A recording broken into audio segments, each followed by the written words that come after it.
E dini që në Greqinë e lashtë arti është përdorur, sidomos drama, për të nxirrë në sipërfaqe traumat e njeriut. Pra ishte një lloj terapie. Arti ishte terapi e shpirtit. E keni vërë shqiptarët kanë humbur rrugën. Para shumë vitesh kam folur me një mike nga Tirana, artiste. Dhe tha një fjalë, në Shqipëri artistët nuk i vlerësojnë.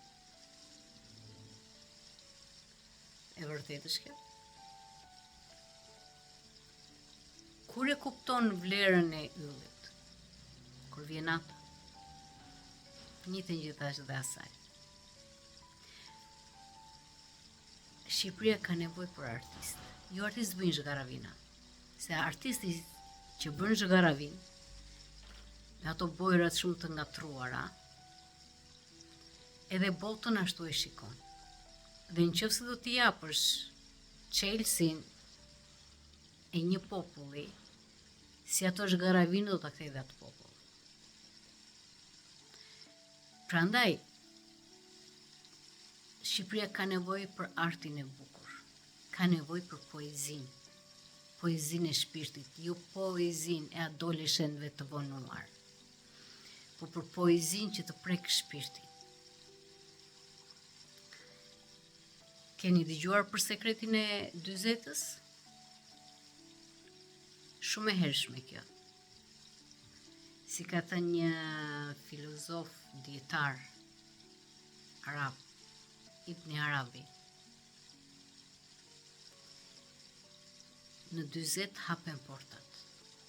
Çfarë janë portat? Fëmia, nëna është 40 ditë lehone. 40. Krijimi i fëmijës në bark është çdo 40 ditë. Kalon fazat. Njeriu kur dorëzon shpirtin, mbajnë 40 ditë përsëri. Zi. Dhe 40-ta është zgjimi i njeriut. Edhe pejgamberët në moshën 40 vjeç kanë kaluar, sepse deri në atë moshë njerëzit janë në luftë, janë në nxitim, janë në ambicie.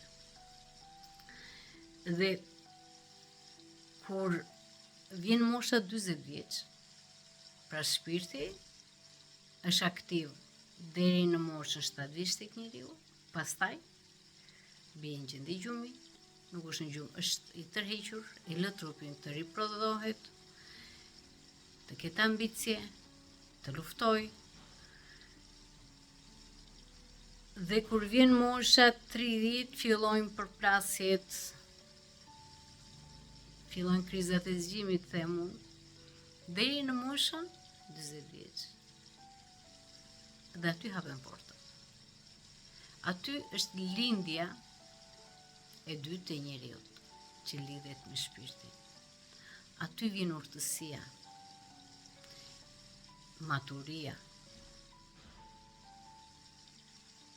Je më i kontrolluar. Nuk i merr me gjërat seriozisht.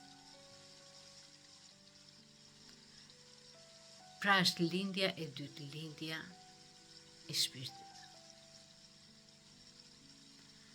Prandaj, kur hapet porta, e ke ti në dorë.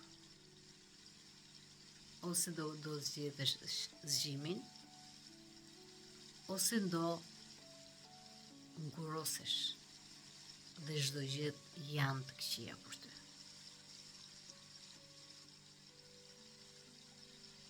Pra njeriu është një libër. Dhe zgjidhjet dhe zgjimet janë gjithmonë brenda. Vetëm atëherë njeriu fillon kupton kush është. Dhe jeta sa e bukur është, kur kalon 40.